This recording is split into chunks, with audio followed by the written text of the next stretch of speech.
Question 4 from the May 2022 CSEC Mathematics past paper.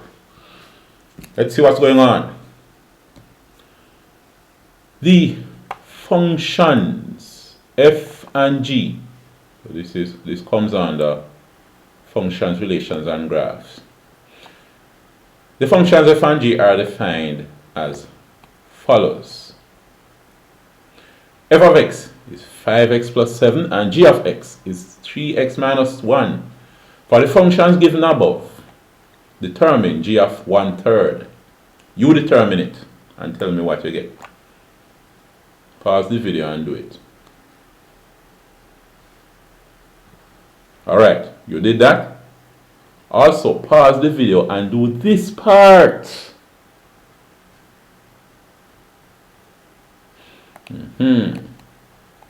What else they have? Okay.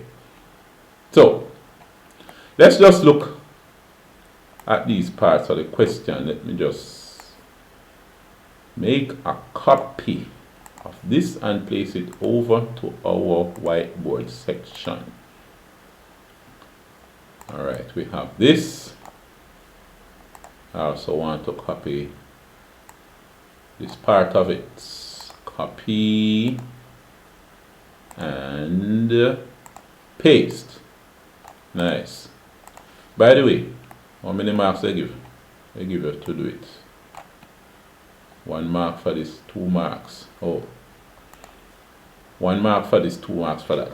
But anyway, the functions f and g are defined as follows. So we want to determine g of 1/3. So this is g of x is equal to 3 times x, because g of x, 3x means 3 times x, and minus 1. But guess what now? It's g of 1/3 they want, not g of x. So I'm going to change the x to 1/3 so that I can change g of x to g of 1/3. This x2, I'm going to change it to 1/3. Alright, so it's 3 times 1/3 minus 1. G of 1/3 is 3 by 1/3 is what? Is 1. 1/3 of 3 is 1. Alright, 1 minus 1 is 0. Alright, we have the answer to this part, 0. Good.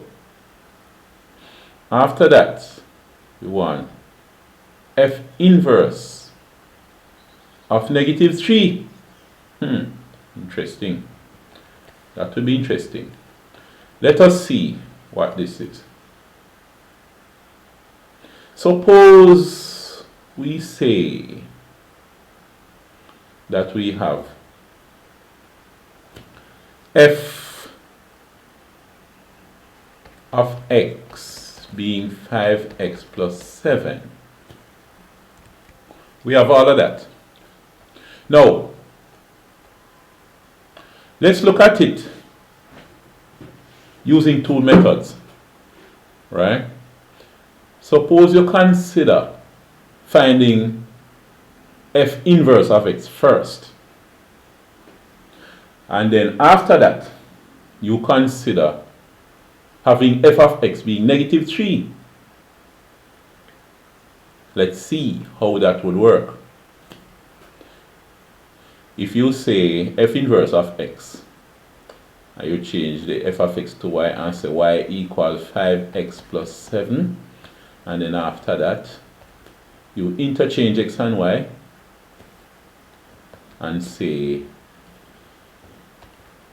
x equals 5y plus 7, then you transpose for y. You subtract 7 from both sides, so you have x minus 7 equals 5y. Then you divide both sides by 5, and you say x minus 7 over 5 equals y.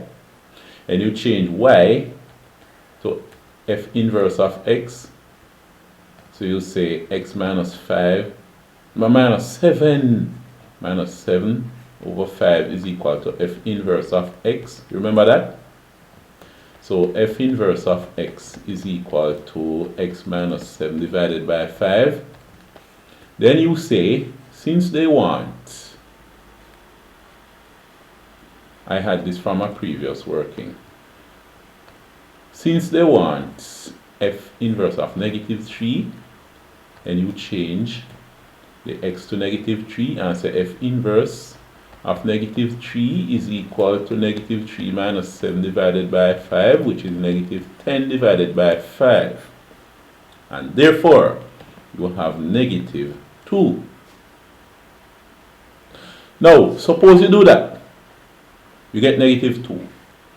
Another way we could look at it is to say f of x is 5x plus 7. So you say f of x is 5x plus 7. The negative 3, you change f of x to negative 3. So negative 3 is equal to 5x plus 7. Then you transpose for x, you solve for x. Right? These are two different methods, so let me separate it with a line. Alright, so then when you solve for x, you subtract 7 from both sides, so you have negative 3 minus 7 is equal to 5x. Then you divide by 5. When you divide both sides by 5, you get negative 3 minus 7 divided by 5 is equal to x. Alright, so x is equal to negative 10 divided by 5, which is negative 2. So you get the same negative 2, right? The second method is shorter. You could use it, right? But remember now, the thing about the inverse of x is that if you put a number into the function, you get an answer. And if you put the answer into the inverse of the function, you get back a number. So we had negative 2 for the answer. So here, if you consider this as it is, and you say f of x is equal to 5 times negative 2 plus 7. 5 by negative 2 is negative 10. Negative 10 plus 7 is equal to negative 3. You put negative 2 into x and you get negative 3.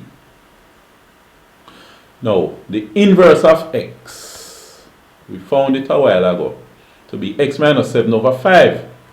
F inverse of x. So if you put negative 3 here, as we did a while ago, you get out negative 2. So you put negative 2 into the function, you get out negative 3.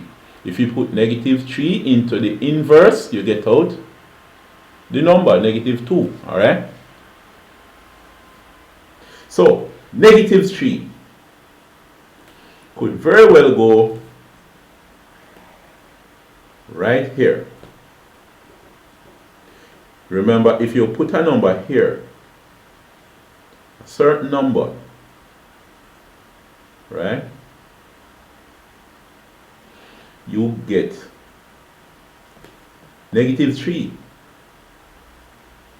Now, negative 3, if you put negative 3 into the f inverse of x, you get out negative 2, right? Now, for x inverse of x, what you really want to find out, what is x? If you put negative 3 into f inverse of x. So, that's what happens here. Remember that when you put a number into the function, you get out an answer. This answer is negative 3. When you put negative 3 into the inverse of the function, you get out that same number. Alright. So here, f inverse of negative 3, they're really asking you, which number would you put for x? If you should work it out and get out negative 3. So you put negative 3 right here. But anyway, let's move on. This was what? 4a. Alright. 4a. Let us... What's going on? Why does it look like this? Let us look at 4b in our next video.